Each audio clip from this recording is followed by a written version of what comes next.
Hello my cutie potatoes, I hope you guys must be doing amazing. And आज के इस video में हम कवर करने वाले हैं बहुत ही ज़्यादा कमेंट्स आए इस वीडियो के लिए, and that is some long answer type, short answer type करा तो please. So here we go for the chapter French revolution. How much we have done this chapter is just the way we have done this chapter is just crazy. हमने इसको बहुत अच्छे से पढ़ लिया है in form of MCQs, in form of weak quiz, in form of notes, short revision, long revision, parts, one shot, and possibly everything. Now, finally, it's time to do this particular chapter with the format of long answer type.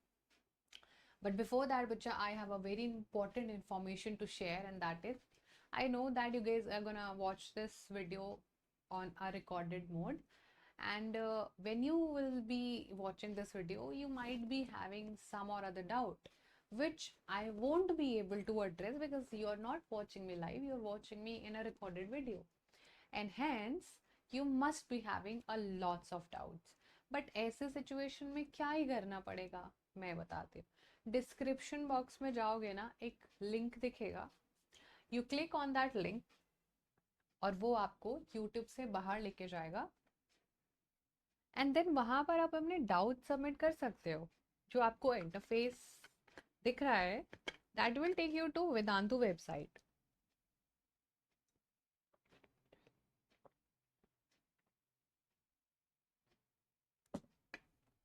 Now since when you click on this link, तो ये ऐसा interface दिखाएगा और then you will be watching the video.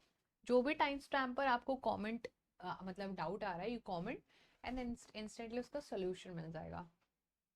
Apart from that, there is one thing that is there, and that is आपको इसके smart notes पे मिल जाएंगे। अगर आपको लग रहा है कि मुझे समराइज करना है ना पूरा चैप्टर, ये जो भी क्लास में हुआ है, उसके नोट्स भी मिल जाएंगे। So it's like a win win situation. तो जब भी आप ये वीडियो देखो तो ये फीचर ज़रूर चेकआउट करना, आपके फायदे के लिए ही है। Anyways, so we can see that हमारा ये सारा कुछ इंट्रोडक्शन था। आज का हमारा चैप्टर है फ्रेंच रेवोल्यूशन, एंड ये क्लास 9 का ऑब्वियसली हिस्ट्री का फर्स्ट चैप्टर है। एंड बच्चा, अगर मैं आपको इस चैप्टर के बारे में बोलूँ, so much is happening and so much is doing and coming back and fourth, तो कुछ बहुत कुछ हो रहा होता है और वो बहुत कंफ्यूजिंग हो जाता है एट टाइम्स, और हमें लगता है अब फिर से पढ़ना पड़ेगा, अब ये फिर से देखना पड़ेगा।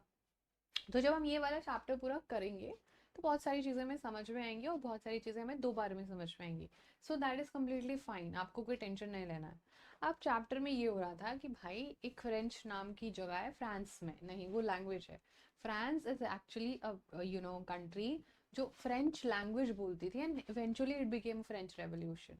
ठीक है, so it's not France revolution, it's French revolution, because उनका लैंग्वेज का भी बहुत तरह इशू होता था, बट उसमें हमें नहीं जाना है। अब यहाँ के लोग मोनार्की होते थे इनके पास, और मोनार्की मतलब राजा रानी का रूल होता था, and they did not like that at all. और रानी और राजा अय्याश भी थे थोड़े, सो दे वर लाइक भाई हम तो परेशान है, ये अय्याशी कर रहा है।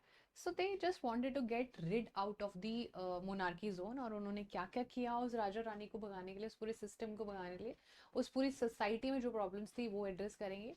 एंड कुछ long format questions as I discussed in the starting of the class, आज वो शुरू करते हैं। Okay, so as you can see French revolution is हमारा जो चैप्टर है बच्चा, ये हमारा चैप्टर बहुत कुछ सिखाता है। तो आप जल्दी से शुरू करते हैं चैप्टर नंबर 1 का पहला question. Who own the lands in French society? तो एज वी ऑल नो कि सबको पता है, आई होप अभी तक यू गाइज आर अवेयर कि हमारी जो फ्रेंच सोसाइटी थी that was having 3 different estates. One was the first, one was the second and the third. मुझे जो थर्ड एस्टेट थी ना, तो उसके पास पावर थी और ना ही उसके पास ज़मीन था। तो ज़्यादातर जो पैसा, ज़मीन, रुतबा, शोहरत सब कुछ था वो पहले के 2 एस्टेट्स के पास था। So as soon as you will see, about 60% of land was actually owned by nobles, church and other richer member of the third estate. Peasant comprised of the 90% of the total population, however only a small number of them actually own the land that they cultivated. तो majority या फिर बच्चा जिनके पास ज़मीन होती थी वो वही लोग होते थे जो रिच एंड पावरफुल होते थे, एंड सर्टनली कुछ ही चंक्स के वो जो लोग थे उनके पास बहुत ज़्यादा पैसा था। लाइक 1% के पास सबसे ज़्यादा पैसा था, 90% अभी भी सफ़र कर रहा था।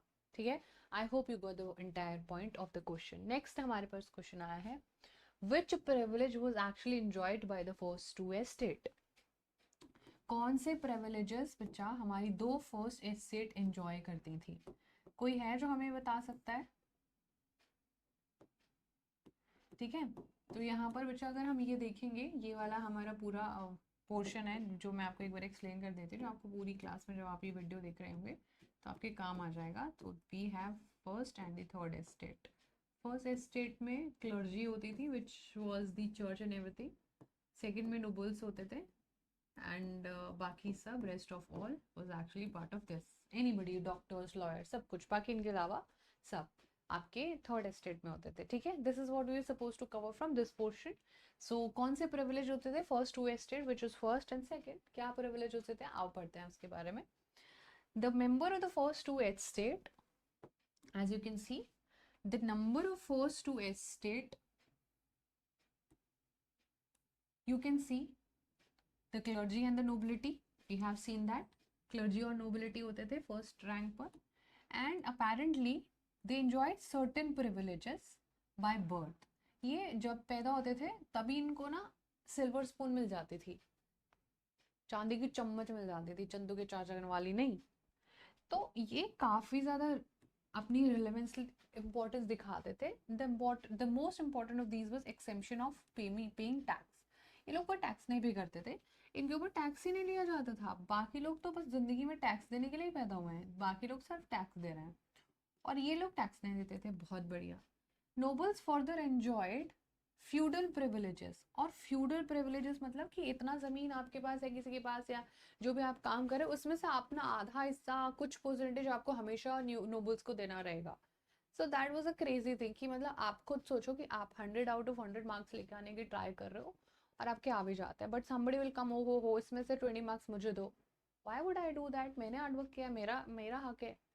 That was what was happening, अपना हक लोगों को देना पड़ता था।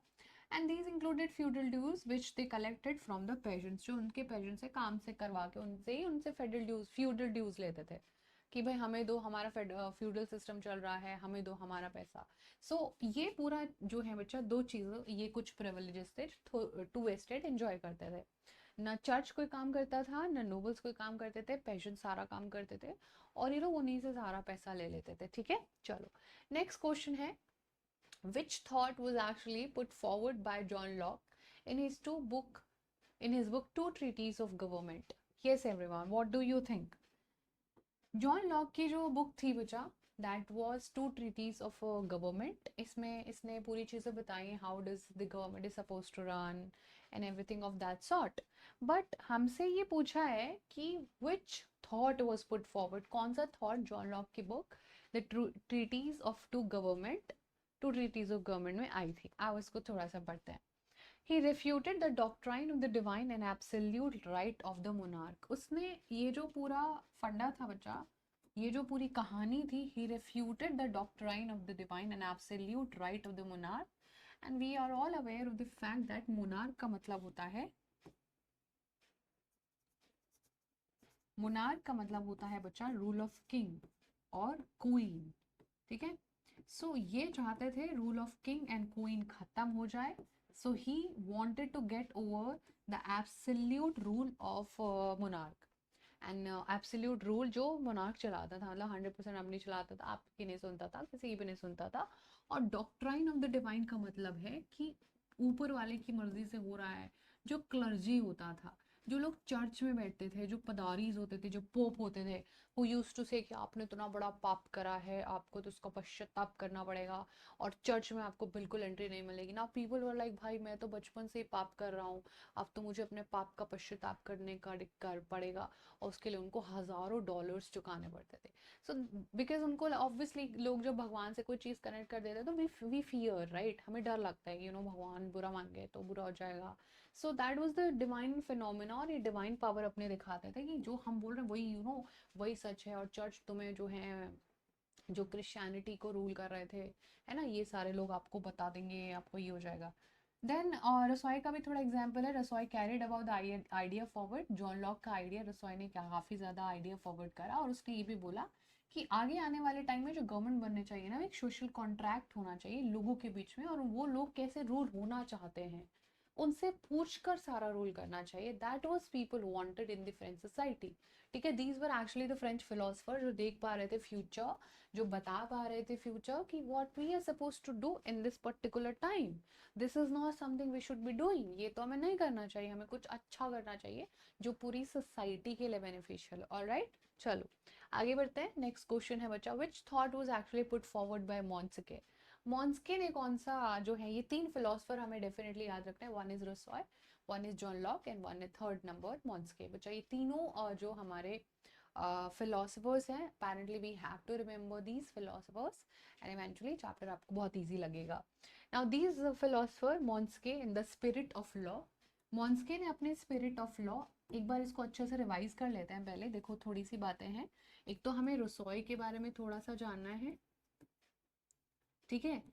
रोसॉय का बुक था social contract,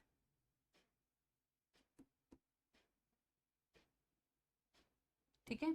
if we talk about आपका John Locke,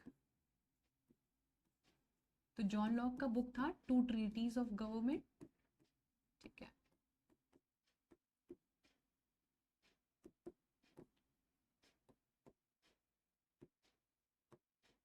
Two treaties of the government, and then we have Montesquieu, right? So these were actually which are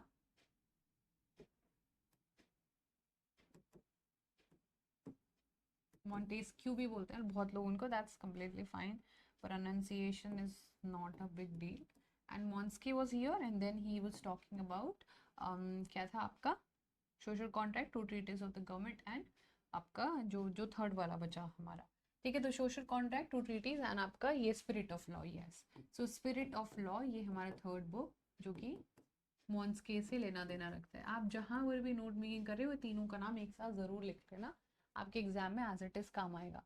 अब मॉन्स्के ने बोला था स्पिरिट ऑफ लॉ, यानी कि हमें हमेशा कानून के हिसाब से चलना चाहिए और एक ऐसा वे ऑफ लाइफ होना चाहिए जहां पर बैलेंस ना, वे ऑफ लाइफ जो है वो बैलेंस्ड हो। और बैलेंस वो जब भी हो सकती है जब हम सारी चीज़ें ना एक दूसरे के साथ शेयर करते हैं, जब हम पावर को शेयर करते हैं। तो मॉन्स्के टोल्ड अस कि he proposed a division of power within the government जिसके 3 ऑर्गन्स होने चाहिए। और ये बच्चा ऑर्गन्स आपको पता है आज 21st सेंचुरी में हर कोई फॉलो कर रहा है। Yes you heard me right, आज ये जो उन्होंने 16-17 सेंचुरी में बोला था बच्चा, कि आज 21st सेंचुरी में हमारा इंडिया भी इसी को ही फॉलो करता है। These are the organs of the Indian government in today's time as well, which he said about 500 years ago.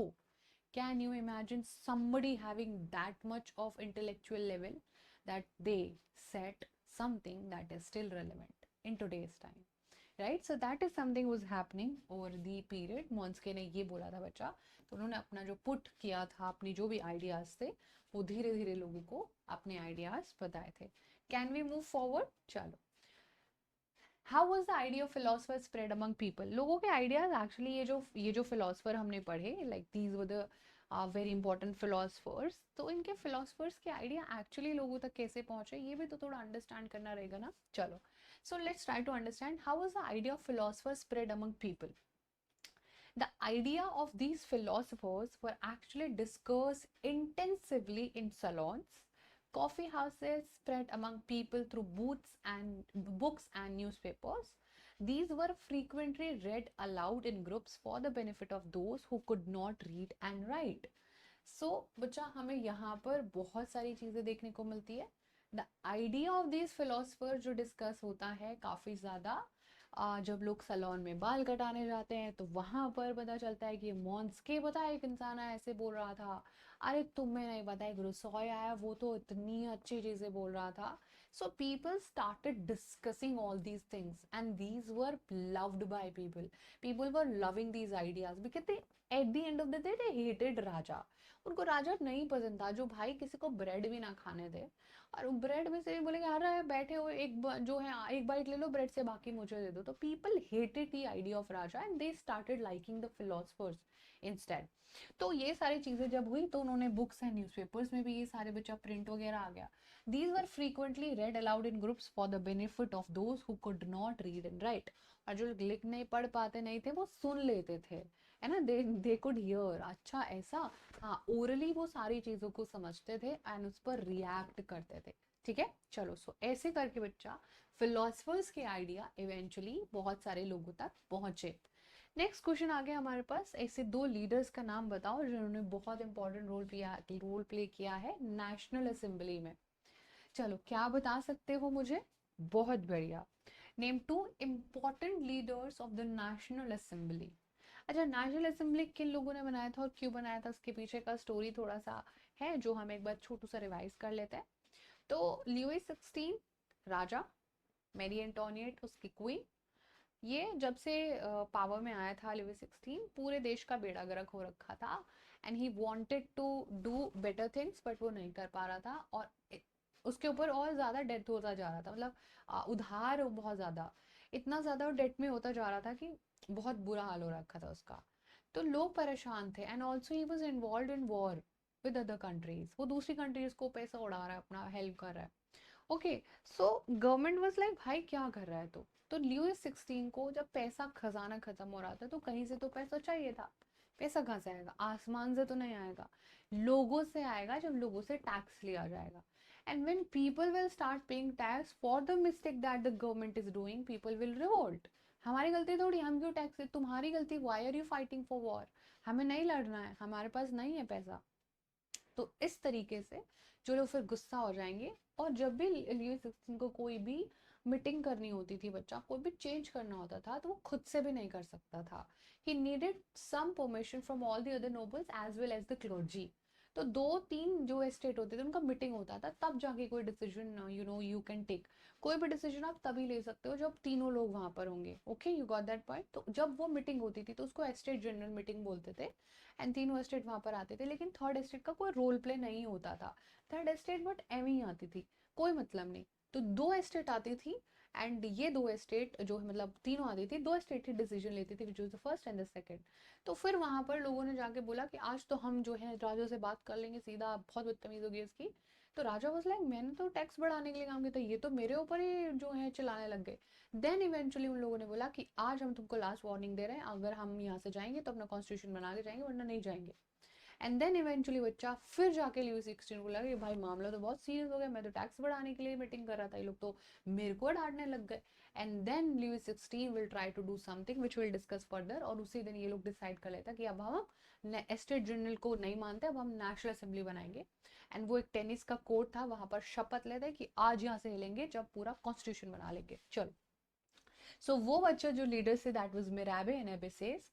मिराबे अपने आप में एक बहुत ही बढ़िया इंसान थे and he was one of the very important person जो फ्रेंच रेवोल्यूशन में बहुत बड़ा इंपॉर्टेंट रोल प्ले करता है। और एबेसीस जिन्होंने एक बहुत बड़ा pamphlet, what is third estate, क्या है थर्ड एस्टेट, मजाक बना के रखा हमारा कुछ, एक पैम्पलेट भी बहुत ज्यादा इनका वायरल हुआ था। ठीक है, so these were two important leaders बच्चा जो नेशनल असेंबली में, अब इंडिया नहीं, फ्रेंच का कॉन्स्टिट्यूशन, फ्रांस का कॉन्स्टिट्यूशन बनाने का प्रॉमिस करते हैं और इंडिया कॉन्स्टिट्यूशनल मोनार्की बनाने का प्रॉमिस करते हैं कि ये जो पूरा लिखा हुआ है रसॉय ने, ये जो पूरा मॉन्स्के ने लिखा हुआ है, जॉन लॉक ने, हम ऐसे गवर्नमेंट को चलाएंगे।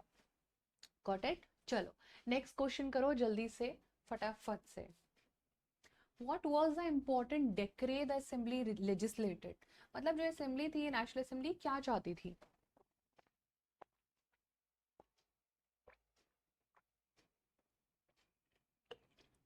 बोलो बच्चा, what was the important decree the assembly legislated? We don't know, क्या मतलब है इस क्वेश्चन का, आओ डिस्कस करते हैं। The assembly passed a decree abolishing feudal system of obligation and taxes. ये जो असेंबली थी ये एक decree is more like a government order, और ये पास कर दी कि आज से हम ये फालतू का आपको टैक्स वगैरह देना, ये फ्यूडल सिस्टम जो आपने चलाया हुआ है, इसको आज से हम बंद कर रहे हैं, we are not gonna tolerate this anything like that. चलो, what name the popular political club of France? अब बहुत सारे पॉलिटिकल क्लब बने थे जिनमें से रॉबर्सफेयर निकल के आएगा।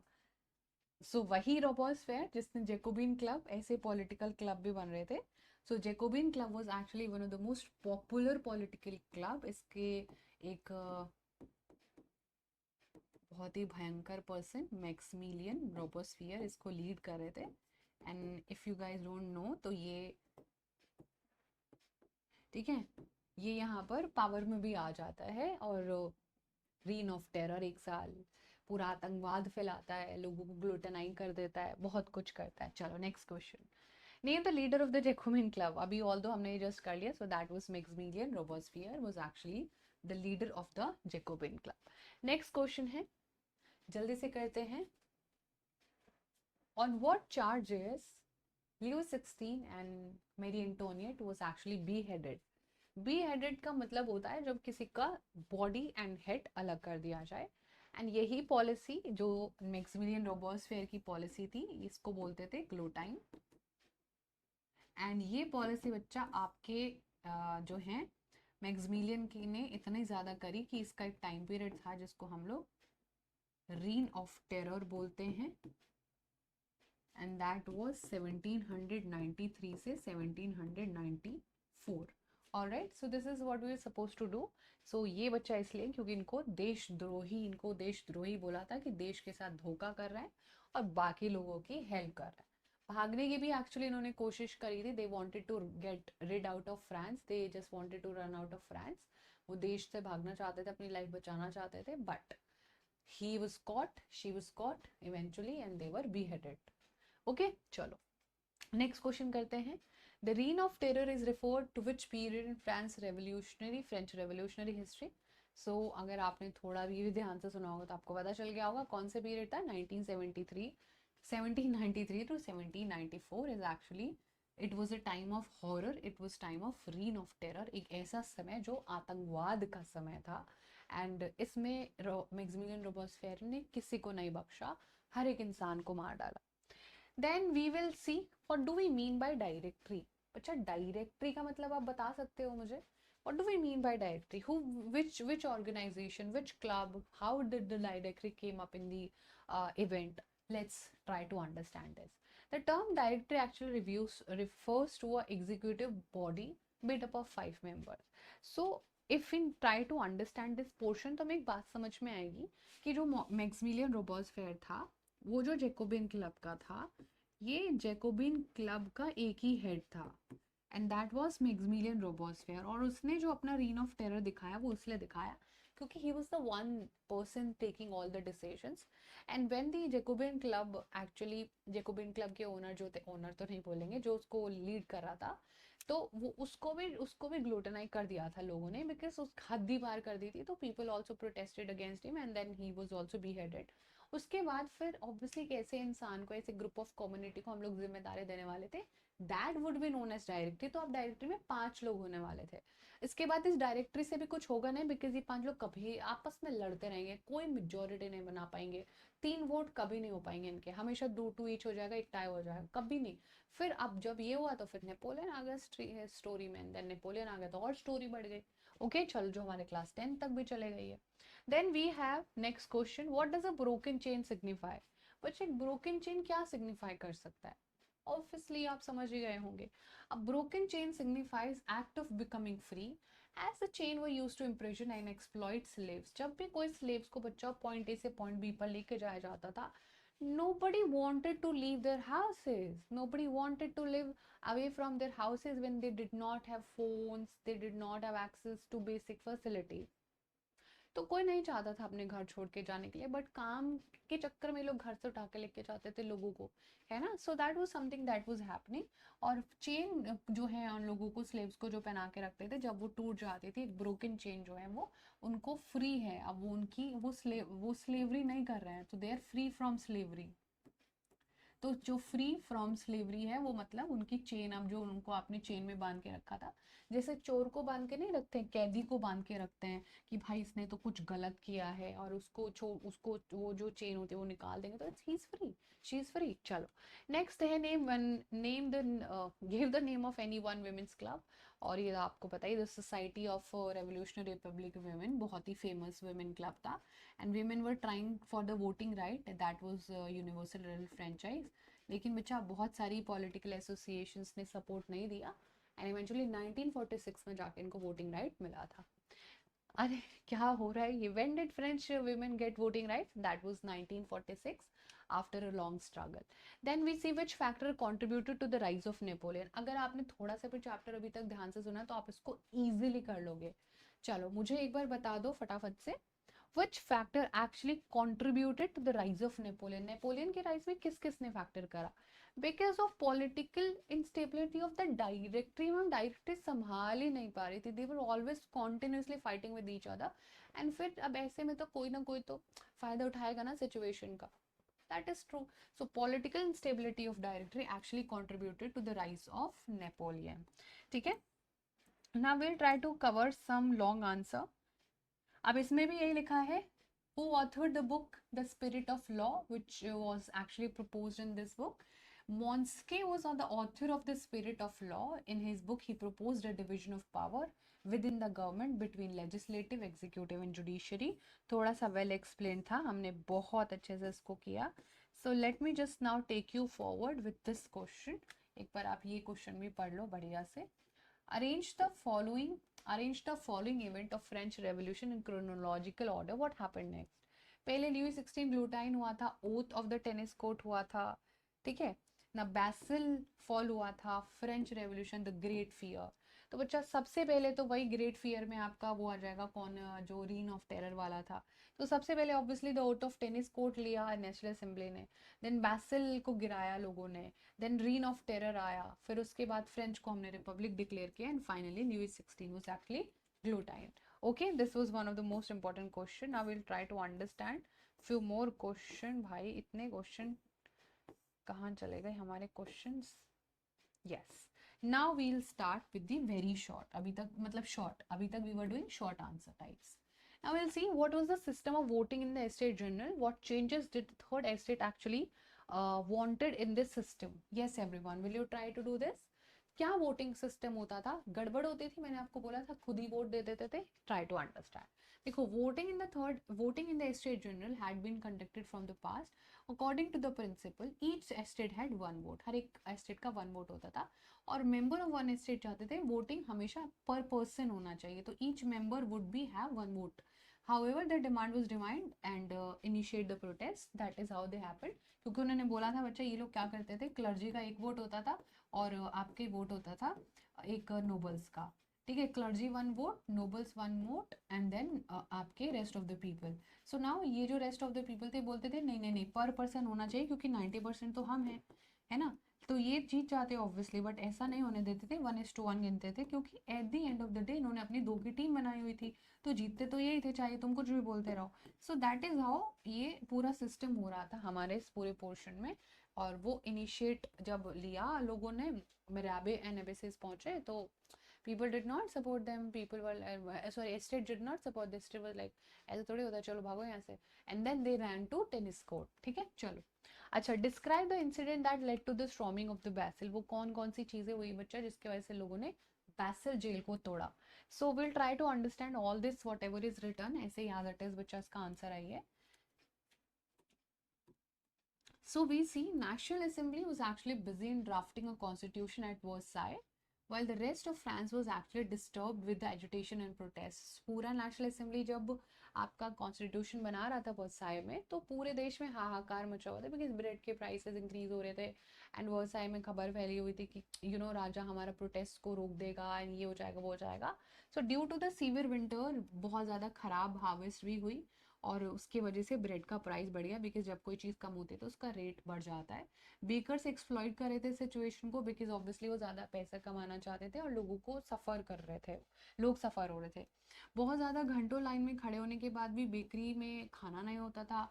एंग्री जो विमेन होती थी वो बहुत ज़्यादा गुस्सा हो जाती थी, बिकॉज ऑब्वियसली बच्चा कौन माँ अपने बच्चे को भूखा देखना चाह रही है जिसने 4-5 दिन से खाना नहीं खाया. Nobody, no women can see his or her child suffer, right? तो बच्चा ये हो रहा था, and at the same time बहुत सारे rumors spread हुए. King ordered troops to move into Paris, anticipating the attack by King's troops. The agitation crowd stormed and destroyed Bastille on 14 July in 1789, and that marked the beginning of French Revolution as well. तो ये सारी चीज़ें हुई, और फिर finally बच्चा आपका बैसिल जो था, जो डेस्पोटिक पावर ऑफ राजा के लिए स्टैंड करता था, उसको लोगों ने गिरा दिया. एंड उसके इवन जो बच्चे कुछ छोटे छोटे टुकड़े थे वो घर भी लेके गया और ये सबको बताया कि देखो आज हम तो बैसिल ही गिराया है, आज तुमने राजा का महल ही तोड़ दिया. बहुत बढ़िया. नेक्स्ट क्वेश्चन है, what were the natural and inalienable rights, जो मतलब आपसे जुड़े हुए हैं, कभी उनको कोई हटा नहीं सकते. सो ये बच्चा आज भी मिलते हैं. Rights such as right to life, freedom of speech, freedom of opinion, equality before the law were established as natural and inalienable rights. They belong to each human by birth and could not be taken away. Something that could not be taken is this only. And then it was the duty of the state to protect each citizen natural right. So every time we are born, not every time, इसी बार का ही पता है, तो when we are born, सो हम कुछ अधिकारों के साथ पैदा होता है, वो हमारे नेचुरल राइट्स हैं जो हमें मिलने चाहिए, and that is equality, freedom and कुछ भी बोलना, ओपिनियन कुछ भी बनना लाइफ में हमारा खुद का डिसीजन हो चाहिए, कोई हम पर उसको एम्फोसाइज फोर्स नहीं कर सकता है. ऑलराइट, चलो. Who formed the National Assembly on which day is Basel celebrated? ये तो हमें पता है, नेशनल असेंबली को थर्ड एस्टेट ने बनाया, जो कि 28 जून को बच्चा उन्होंने बनाया था. एंड ऑब्वियसली यहाँ पर 28 कहाँ गया हमारा क्वेश्चन, हाँ, ये जो 14 जुलाई था उसके बाद ही ऑब्वियसली रेवोल्यूशन हुआ होगा. तो पहले जून में ये वर्साई में मीटिंग हुआ, फिर जाके धीरे धीरे वो तो नेशनल असेंबली तो कॉन्स्टिट्यूशन डिक्लेयर कर चुकी थी, बना रहे हैं हम लोग, देन इवेंट हमारा रेवोल्यूशन हुआ था. तो जब हम ये पूरा देखते हैं तो 28 जून 1979 को उन्होंने अपने आप को नेशनल असेंबली बोला था. बेसिल डे 14 जुलाई को सेलिब्रेट होता है. That unruly Paris mob stormed and attacked the prison of Basel, which was considered as a terror and stood for despotic power of king. Despotic मतलब होता है जिस पर कोई कंट्रोल नहीं होता है, very absolute rule. Next question है हमारे पास. अपेरेंटली दो टाइप से क्वेश्चन है, but answer will remain same only. Will try to answer this question. Question है बच्चा आपका, what is the importance of document Declaration of Rights of Men and Citizen? Why Declaration of Rights of Men and Citizen is actually considered as a revolutionary document in French Revolution? So आपको क्या लगता है, what is the importance of document Declaration of Right and the Men and Citizen? Declaration of Right ये एक ही तरीके से पूछा, आओ पढ़ते हैं इसको. So we'll see कि इसका ज़्यादा explanation है, बहुत अच्छा explanation है यहाँ पर. So we'll try to understand this portion, bacha. Declaration of Right and Man document because it abolished privileges and power given to French feudal classes, first estate and second estate. सबसे पहले जो ये जो declaration था, इसमें ये लिखा हुआ था कि जो फर्स्ट एस्टेट और ये जो सेकंड एस्टेट है, ये जो मन मर्जी अपनी इतनी चला रही है, अब ये मन मर्जी हम लोग नहीं चलने देंगे, और इसी में हम लोग डिक्लेयर करते हैं हमारे सिटीजन्स के राइट्स, और हमारे जो भी सोसाइटी के मेन हैं, टू बी रियली ऑनेस्ट, उनको हम लोग कुछ अधिकार देने वाले थे. It provided equal distribution of the burden of taxation and rights to public property among all the citizens. ये जो है equal distribution की भी बात करता है बच्चा, कि आप सबको equal distribution मिलेगा. जो फर्स्ट एस्टेट सेकंड एस्टेट अपनी अपनी चला रहे, that is definitely not going to happen now, और उसमें बहुत सारे चेंजेस. एंड डिक्लेरेशन एम्फसाइज कि अब सब इक्वल लॉ के सामने, फ्रीडम ऑफ स्पीच होगा, प्रेस होगा, एवरी सिटीजन जो अपना कुछ बोलना चाहता है, कुछ प्रिंट करना चाहता है, कुछ एक्सप्रेस करना चाहता है, everyone is allowed to do so. And उसमें कोई दिक्कत परेशानी नहीं आनी चाहिए, बिकॉज ऑब्वियसली पहले राजा ये सब करने नहीं देता था. So this happens to be the very most important. ये आपका अच्छा खासा इंपॉर्टेंट क्वेश्चन है हमारे सेशन का. So now will move forward with the next question, and that is very important. चलो जल्दी से मुझे एक बार बता दो फटाफट से, so that we can see the next part. What was the important aim of setting up directory? What was the final outcome of appointing the directory? क्या एम था बच्चा डायरेक्टरी को लेके आने का, एंड डायरेक्टरी को लेके आना और उसको काम करवाना क्या अच्छा था, बुरा था, फाइनल आउटकम क्या निकल के आया था? Let's try to understand this also. So after the fall of Jacobin government, जब जेकोबिन गवर्नमेंट गिरी, हाँ हमें पता है, रोबर्सफेयर को एग्जीक्यूट कर दिया. The two elected legislative council appointed an executive of 5 member called directory. अब ये जो इलेक्टेड पूरा हमारे पास लेजिस्लेटिव काउंसिल आया, इसमें दो लोगों को नहीं, एक इंसान को डायरेक्टरी, और डायरेक्टरी में 5 मेंबर होने वाले थे. The main objective of the directory was to work as a safeguard against the concentration of power in the hand of one man as under the Jacobins. अब वो नहीं चाहते थे कि एक इंसान के हाथ में पावर चले जाए, जो जेकोबिन के टाइम पर हो गया गलती से, वो अब नहीं होना चाहिए. However, the director often clashed with the legislative councils, who then sought to dismiss them. तो इन दोनों के बीच में, मतलब कि जो लेजिस्लेटिव काउंसिल होती थी और ये जो डायरेक्टरी होती थी, which was some अंग्रेज only and some people who do not want to change, तो उनका कोई contribution नहीं बैठ पाता था, and then they always wanted, you know, disorder. तो पॉलिटिकल इंस्टेबिलिटी आया, पॉलिटिकल इंस्टेबिलिटी आया तो मिलिट्री डिक्टेटर नेपोलियन बोनापार्टे जो कॉन्करर बनना चाहता था पूरे फ्रांस में, उसने पावर अपने हाथ में ले लिया। ठीक है, इतनी चीज़ें हमें ये वाले पोर्शन से बच्चा कवर करनी है जो हमारे लिए बहुत ज़्यादा इंपॉर्टेंट थी। आई होप आपने बहुत अच्छे से ये वाला क्वेश्चन भी किया होगा। अब जल्दी से करो ये वाला question, who were actually allowed to vote in the national Assembly? Can we say that women were also allowed? चलो, can we say that women were also allowed? आपको क्या लगता है, हु वर अलाउड? विमेन को तो 1946 में मिला है, तो मैम विमेन तो नहीं होंगी ऑब्वियसली। अब ये भी बहुत इंपॉर्टेंट है, men only about 25 years of age and those who pay taxes equal to at least 3 days of a labourer wage were given the status of active citizens. ठीक है, so we will see only men about 25 years of age and those who paid taxes to at least 3 days of labor wage were given status of active citizen। मतलब वो पे tax भी दे और property वगैरह भी हो उनके पास, तभी उनको जो है, और 25 ईयर्स की एज भी हो उनकी, मतलब अबव हो, and they were entitled to vote। The remaining men and women were classified as passive citizens, बहुत important, and they were obviously not allowed to vote। To qualify as an elector and as a member of the assembly, a man had to belong to highest bracket of taxpayer। और अगर आपको गलती से इलेक्टर बनना है और आपको election में पार्टिसिपेट करना है तो आपके पास पैसा, बहुत ज़्यादा पैसा होना चाहिए था। ठीक है, चलो, What was Rousseau concept about the state? Rousseau का क्या कंसेप्ट था बच्चा स्टेट को लेके? Who is going to tell me this?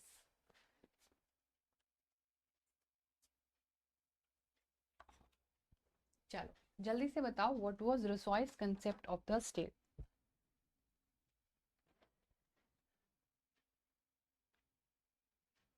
रसोई का क्या कंसेप्ट था स्टेट को लेके? So as soon as we talk about Rousseau, तो बच्चा रसोई एक थिंकर, एक French philosopher, is regarded as an inspiration behind the French Revolution. He carried the idea of Locke, John Locke का idea forward करते हैं, proposing a form of government with social contract जो लोगों के representative के बीच में होगा। According to him, the society creates a political state for a stable life. If the state fail to abide the terms of the contract, people have natural and moral rights to overthrow the state authority। मतलब लोगों के हाथ में ही सारे power होने चाहिए, जो हम आज भी खो रहा है। आज डेमोक्रेसी में क्या हो रहा है, the people have the power, they can overthrow the government at any point of time. Exactly यही सेम रसोई ने बोला था कि eight the end of the day authority लोगों के हाथ में होनी चाहिए, सारी पावर हमेशा लोगों के हाथ में होनी चाहिए। Then we'll see next question, how did women suffer in France? Women France में कैसे सफर करते हैं? बहुत अच्छी लाइफ थी, अच्छा चल रहा था सब कुछ, थोड़ी तो प्रॉब्लम्स थी, and they had to fight a lot, they were continuously making political clubs, they were trying very hard to get the same status as of men। so थोड़ा तो डिफिकल्ट था चीज़ें, बट completely भी बहुत difficult नहीं थी। most of women had to work for a living, ज़्यादातर मतलब 90% ऑब्वियसली जनता तो वही थी ना थर्ड एस्टेट में। दे वर्कड एज लॉन्ड्री के लिए स्टीम स्ट्रेसेस, फ्लावर्स बेचती थी, fruits vegetable vendors, and even domestic servants की तरह बच्चा वो काम करते थे। They could not get education और जॉब ट्रेनिंग, उनको कोई एजुकेशन और जॉब ट्रेनिंग नहीं मिलता था। वर्किंग वीमेन को घर भी संभालने पड़ता था, वो कुक भी करती थी, पानी भी लेके आती थी, ब्रेड के लिए लाइन में भी खड़े होने पड़ते थी, और घर में बच्चों को भी संभालती थी, और उनका वेजेस भी बहुत ज़्यादा कम था अगर हम मेन से कंपेयर करें। सो इन जनरल विमेन बच्चा सफ़र कर रही थी। ठीक है, इन जनरल अगर हम देखें तो women were suffering and they were not leading the life they deserve, but absolutely there were people, there were organization that helped women and then they were doing better। Next question है, what happened after the fall of Robespierre's government, या फिर directory पर एक note ही लिख दो। तो मतलब दोनों का आंसर सेम रहेगा, ऑब्वियसली रोबोस्फेयर के बाद क्या हुआ, डायरेक्टरी आया, तो डायरेक्टरी पर नोट भी लिखना है। ऑब्वियसली यही पूरा पोर्शन हमें इस वाले यहाँ पर देखना है। After the fall of Jacobian, ध्यान से पूरा क्वेश्चन को करेंगे। सो जैकोबिन का गवर्नमेंट गया, जैकोबिन का गवर्नमेंट इतना सीवियर था कि भाई कौन कितना आटा खाएगा, कौन कितनी रोटी खाएगा, he was very much reluctant about that also. वो कुछ भी बोलने भी नहीं देता था लोगों को, आप ये बोल सकते हो, आप ये नहीं बोल सकते, वो सब चीज़ें भी इवन कंट्रोल कर रहा था रोबोट्स पे। So people थ्रोड in up, a new constitution was formed which denied right to vote to non-propertied men again। एक ऐसा कॉन्स्टिट्यूशन जो नॉन प्रॉपर्टी इन मैन को वोटिंग राइट ने. It provided to elected legislative council, वो appointed a directory, an executive body made up of 5 members. Directory was actually formed to prevent concentration of power in one hand. ठीक है, so that ये ना हो जाए जो अभी हुआ था. हाउएवर जो डायरेक्टर थे वो आपस में एक दूसरे के साथ लड़ते रहते थे और लेजिस्लेटिव काउंसिल से उनकी बिल्कुल नहीं बनती थी. और फाइनली बच्चा it was finally dismissed. With this the political instability emerged in France which give rise to military dictator Napoleon Bonaparte. Now this question has come up in 2 different languages. पहले भी अभी थोड़ी देर पहले हमने क्वेश्चन किया था and then this has come up again, लेकिन language has change a lot. ठीक है, तो लेकिन देखो आंसर पूरा सेम है हमारा. सो ये हमारा जो है फॉल ऑफ रोबोस्फेयर के बाद ये सब कुछ हुआ था. और फाइनली रोबोस्फेयर के बाद तो पूरी फ्रांस की थोड़े टाइम की जो लाइफ थी वो हुई, लेकिन फिर eventually it was Napoleon Bonaparte जो क्लास 10th में अब पूरा आएगा हमारा. तो हमें यहीं से चैप्टर नेपोलियन बोनापार्टे से एग्जैक्टली क्लास 10 में शुरू करना है. ओके चलो, describe the circumstances leading to the outbreak of revolutionary protest in France. तो कौन से सर्कमस्टांसेस थे बच्चा जिसकी वजह से फ्रांस में ये पूरा रेवोल्यूशन ही हुआ. तो ये जो है हमारा एनसीईआरटी टेक्स्ट बुक का भी क्वेश्चन है, तो ये बहुत इंपॉर्टेंट क्वेश्चन है, ये आता है. आओ पढ़ते हैं इसको. The outbreak of revolutionary protest in France was actually culmination of social, political, economic and intellectual factors. मतलब कहने की बात ये है बच्चा कि जो पूरे फ्रांस में जो रेवोल्यूशन हुआ that was not happening because of one single reason. There were multiple reason from multiple directions happening all together. सब कुछ एक साथ हो रहा था और जब वो एक साथ चीजें हो रही थी तो वी रियलाइज्ड कि एक्शन तो लेना पड़ेगा. अब आप हर तरफ से परेशान हो, आपको मैथ्स भी अच्छा नहीं लग रहा, आपको एसएसटी भी अच्छा नहीं लग रहा, आपका पढ़ाई तो आपको हर तरफ से एक्शन लेना पड़ेगा. आपका एक सब्जेक्ट वीक है ना तो आप कवर कर लोगे, लेकिन आपके सब सब्जेक्ट वीक है तो आप बहुत चक्कर खाने वाले सीन हो जाएगा, है ना. चलो अब देखो सोशल कॉजेज क्या थे वो थोड़ा सा हम देख लेते हैं. सोशल कॉजेज और social conditions. French society was divided into privileged which was the clergy and the nobility, and कुछ बच्चा नॉन प्रिविलेज सेक्शंस जिनको हम लोग थर्ड एस्टेट बोलते हैं पूरी क्लास तो पूरे चैप्टर में. क्लर्जी और नोबिलिटी ना तो टैक्स पे करती थी और पूरा एंजॉय करती थी. थर्ड एस्टेट जो है लोअर और मिडिल क्लास टैक्स में दबी रहती थी. Besides they did not have any political rights. उसके बाद कोई पॉलिटिकल राइट भी नहीं. सोसाइटी में उनको कोई जो है प्रिविलेज नहीं मिलता था.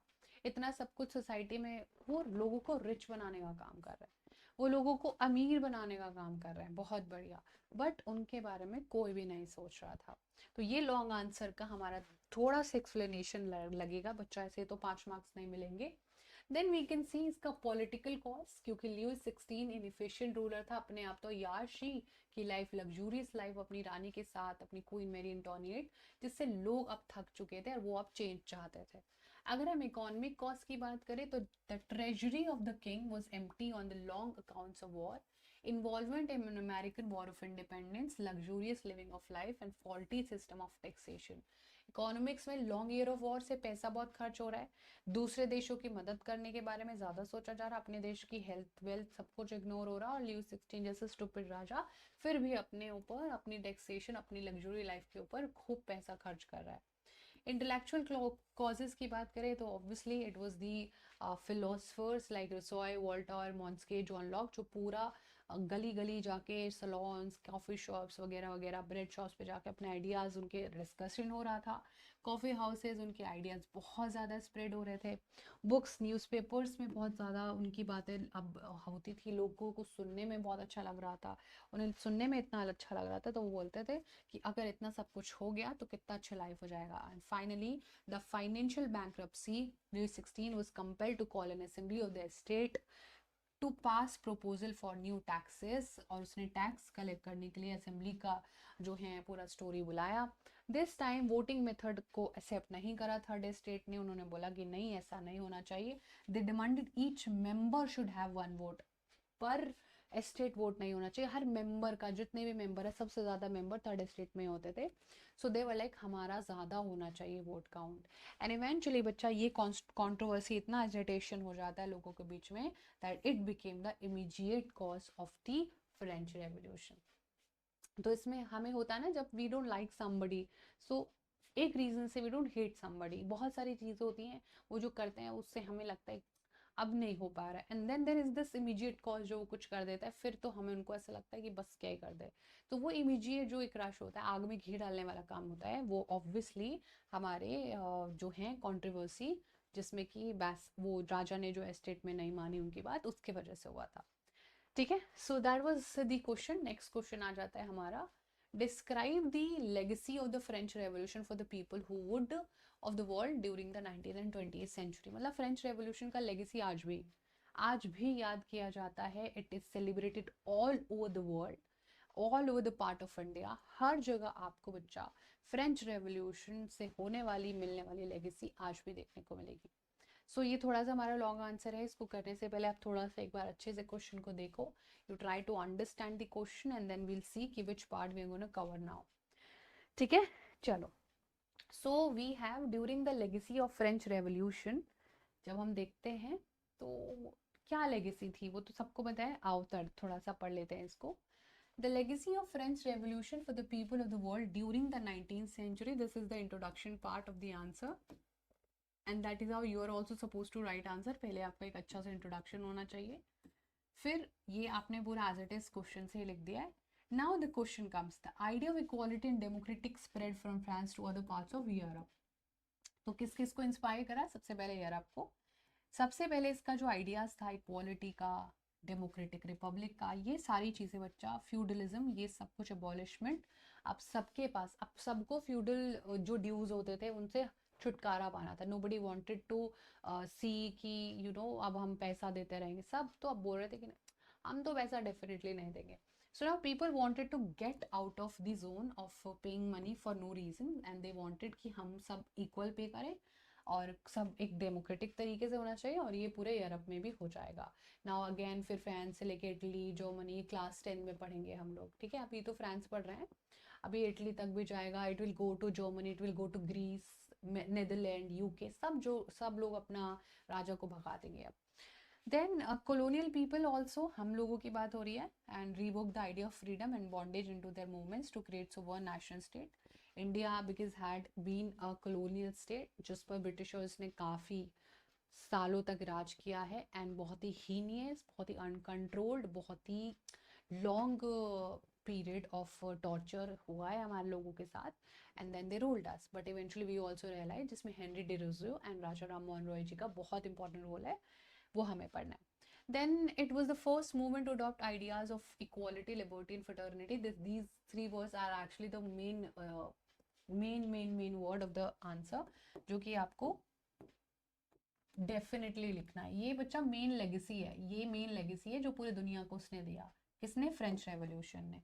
नाउ लिबर्टी, फ्रीडम, इक्वालिटी, सब बराबर, एंड फ्रेटर्निटी, सबके बीच में एक भाईचारा होना चाहिए। There is no one above low, सब ऑल इक्वल, ऑल भाई भाई भाई।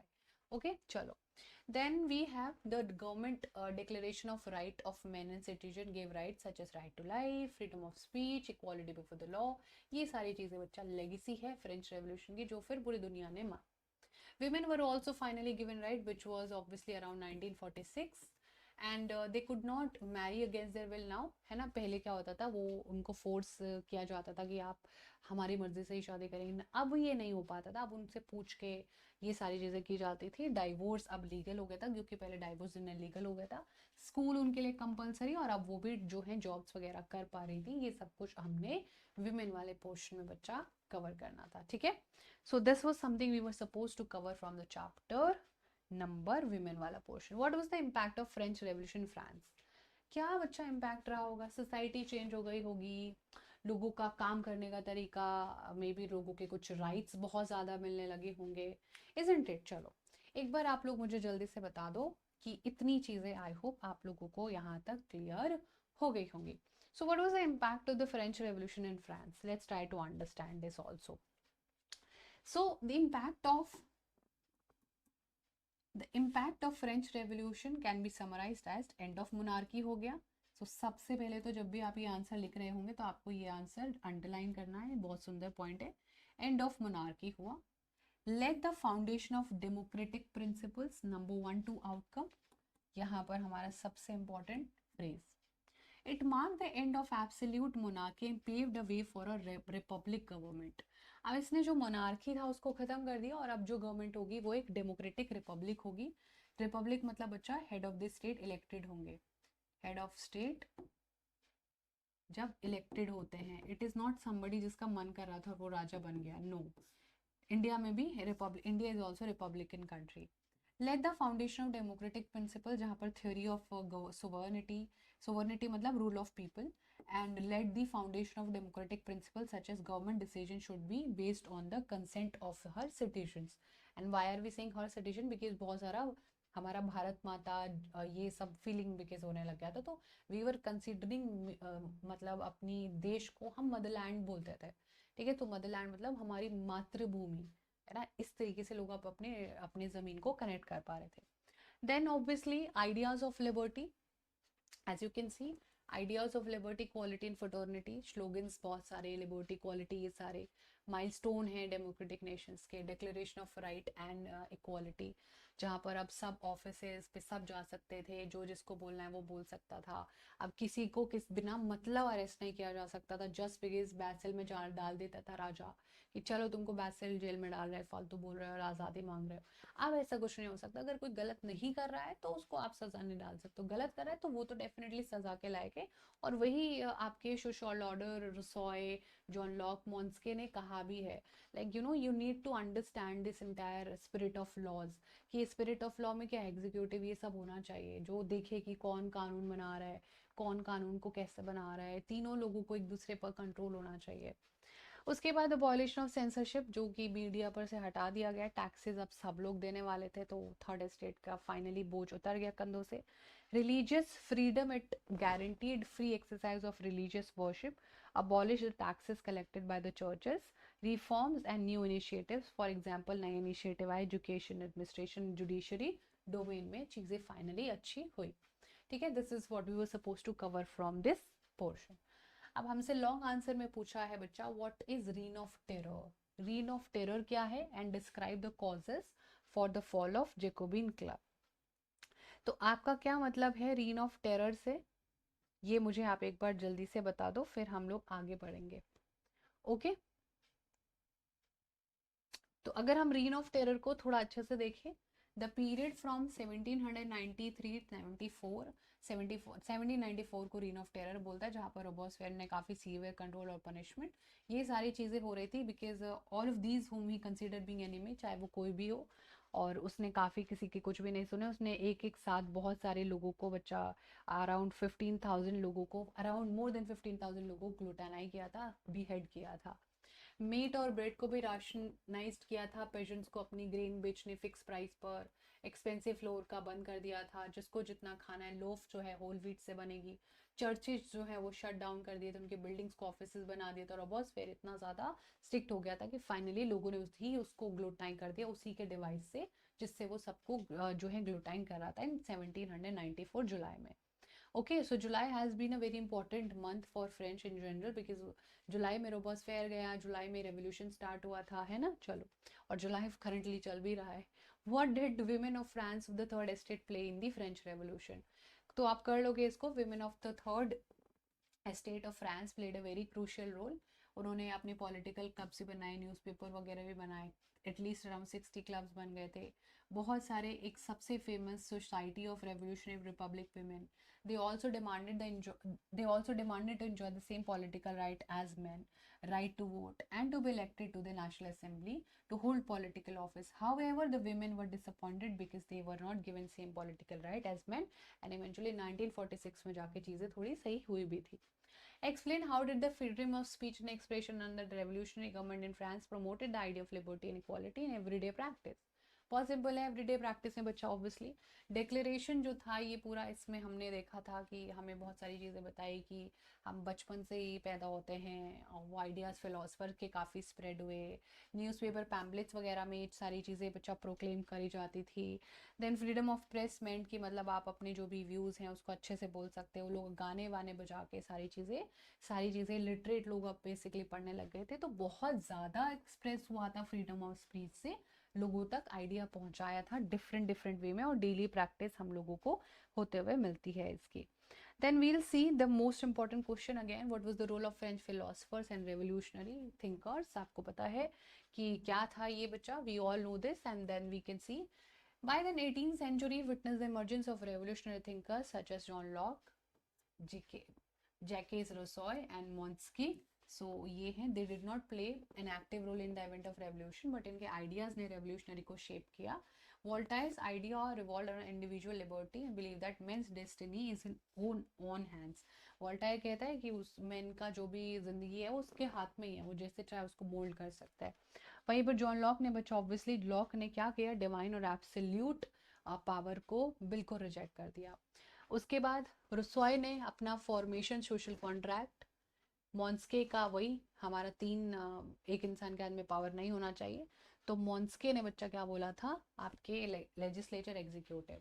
सो हम थोड़ा सा एक बार इसको अगर रिवाइज करें तो वोल्टायर ने बोला था कि मैन के ही हाथ में सारी चीज़ें होती हैं, वही अपने डेस्टिनी को शेप कर सकता है. ठीक है, अगर हम रुसॉय की बात करें तो रुसॉ ने क्या बोला था कि हमारे को एक सोशल कॉन्ट्रैक्ट से चलना चाहिए.